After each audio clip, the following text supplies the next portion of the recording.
Good morning, gentlemen. Let's bow our heads and pray.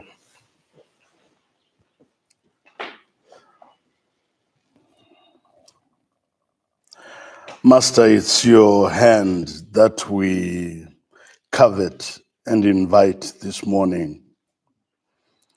Thank you for each man standing before you this morning. We submit to your authority and to your leading. We avail yourself. We continue to transform in this world of fatherhood that is the preserve of those who were created as men, such as you and I. The world is full of lies, including the lie that men are not important. That is not true. We don't have to go around saying we are important. Walk as important people.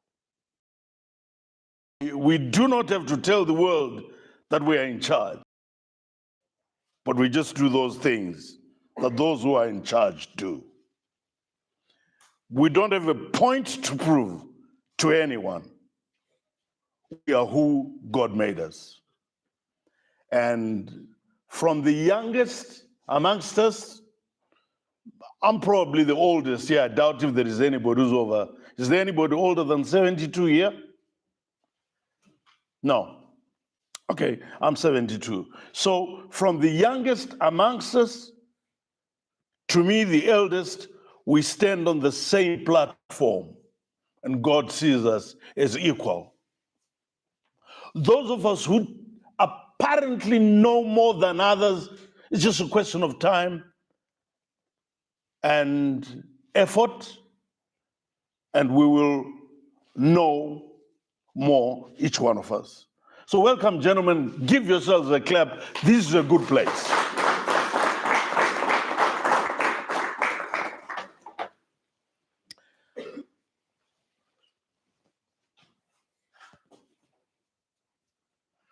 The concept of fatherhood was created by God. A few days ago, I'd been preparing. I've been preparing for this meeting for a long time. And when I thought I had all my notes together nicely, in the middle of the night, God spoke to me. So I will not be preaching to you or at you. I'll be walking through some thoughts with us all so that we consider some of these things. I would be remiss if I didn't acknowledge those dads who made it to this important meeting. Well done.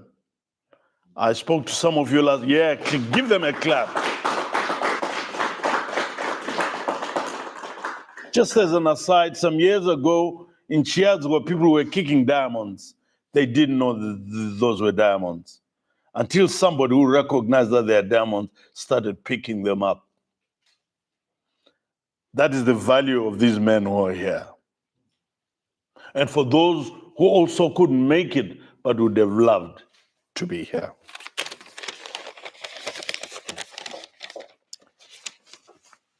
So I have, I have a pile of notes here and scribbles everywhere because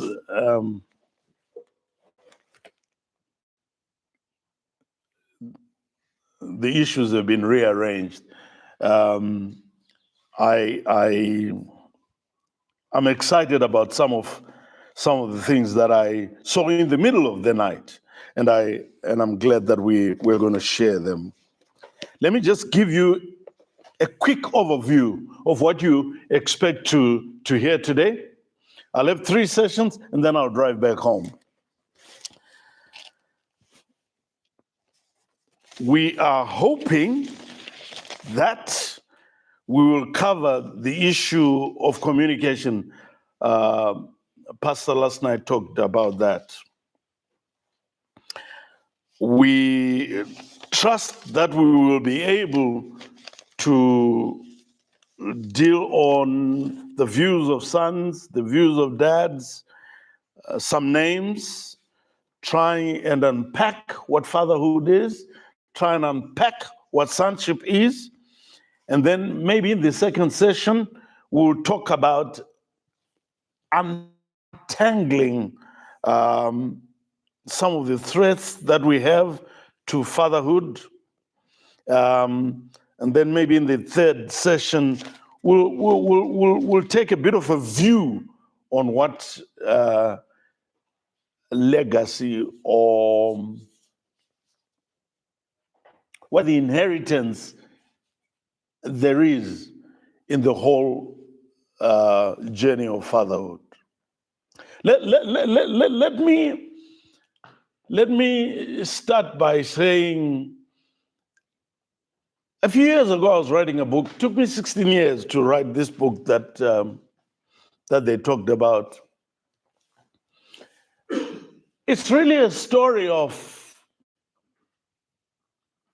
3 sections. I took the first 25 years of my life, wrote about it, where I grew up, where I was born, etc. Took the next 25 years of my life, wrote about the way we went to school, the way we went through corporate ladders, and we, in the process, made a bit of money and traveled a bit. And then the third 25 years, which is where I'm living now, and reflected a little bit on what we have seen. Now, when I say that, the effort is for each one of us to pick something for themselves in that. Why am I saying this?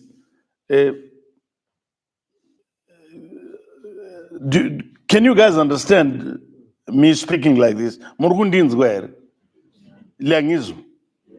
So I can carry on like this. Okay. When I talk about that book and some of the things that are in there, why am I doing that? I'm doing that because the greatest lessons in life are hardly taught, they are caught. In other words, it is better for people to see how you do things, what you have done, and how you're carrying on, than for you to tell them or try and lecture them. In other words, monkey see, monkey do. In other words, show me how to do it. And that is the best way to learn. All of you can be writers of some kind. You don't have to write a book, but you can write by the way you live, so that you leave a record of how you have lived, of how it is to live.